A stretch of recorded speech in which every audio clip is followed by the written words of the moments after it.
លោកជំទាវបណ្ឌិតបច្ចាន់មនីហ៊ុនម៉ាណែតអនុប្រធានអចិន្ត្រៃយ៍កាកបាទក្រហមកម្ពុជាតំណាងសម្ដេចគតិប្រិទ្ធបណ្ឌិតប៊ុនរ៉ានីហ៊ុនសែនប្រធានកាកបាទក្រហមកម្ពុជានៅរសៀលថ្ងៃទី13ខែតុលាឆ្នាំ2025បានទទួលជួបជាមួយលោកចចមុនតានីប្រធានប្រតិភូ ICRC ប្រចាំភូមិភាគបាងកកនៅទីស្នាក់ការកណ្ដាលកាកបាទក្រហមកម្ពុជាលោកជំទាវបណ្ឌិតបច្ចាន់មនីបានស្វាគមន៍យ៉ាងកក់ក្ដៅចំពោះគណៈប្រតិភូនិងបានរៀបរាប់ពីសកម្មភាពការងាររបស់កាកបាទក្រហមកម្ពុជា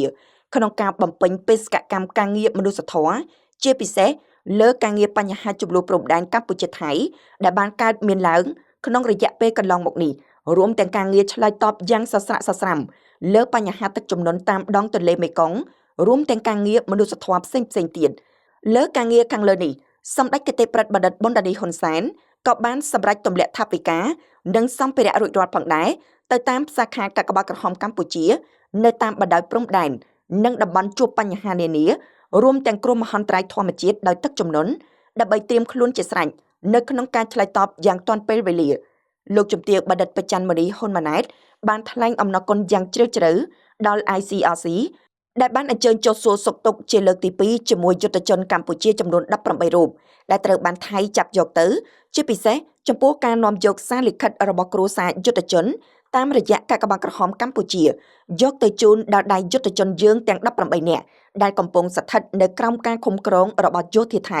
ហើយបានយកត្រឡប់មកវិញជូនដល់កាកបាទក្រហមកម្ពុជា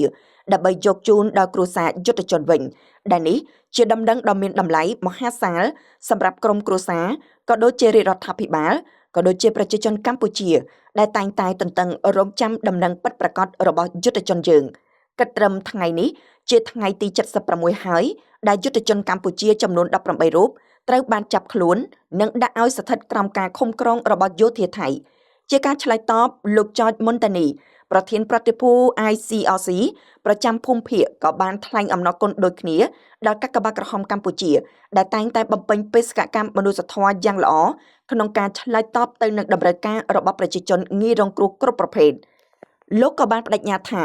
នឹងខិតខំប្រឹងប្រែងលើការងារយុទ្ធជនដែលកំពុងតែស្ថិតនៅក្នុងការឃុំក្រងរបស់យោធាថៃឲ្យមានការដោះលែងមកកម្ពុជាវិញតាមរយៈការលើកយកនៅអនុសញ្ញាទីក្រុងហ្សឺណែវលើពីនោះលោកបានបញ្ជាក់ថាតាមការចុះទៅសួរសុខទុក្ខនិងប្រកល់សម្បត្តិរបស់គ្រួសារយុទ្ធជនជូនដល់យុទ្ធជនទាំង18នាក់ទាំងពីរលើកមកនេះគឺសម្គាល់ឃើញថាស្ថានភាពសុខភាពរបស់គាត់ទាំងអស់គ្នាគឺមានសុខភាពល្អពិសាបានធម្មតាផងដែរជាចុងក្រោយ ICRC ក៏បានសំណូមពរដល់កាកបាទក្រហមកម្ពុជាមេត្តាជួយគាំទ្រទៅនឹងចំណុចផ្ដួចផ្ដើមនៃការគាំទ្រការគោរពទៅលើច្បាប់មនុស្សធម៌អន្តរជាតិផងដែរជាការឆ្លើយតបលោកជំទាវបណ្ឌិតបច្ចាន់មនីហ៊ុនម៉ាណែតនឹងនាំយកនៅកិច្ចជំនួបពិភាក្សាដ៏សំខាន់នេះគោរពជម្រាបជូនសម្ដេចគតិប្រិទ្ធបណ្ឌិតប៊ុនរ៉ានីហ៊ុនសែនប្រធានកាកបាទក្រហមកម្ពុជា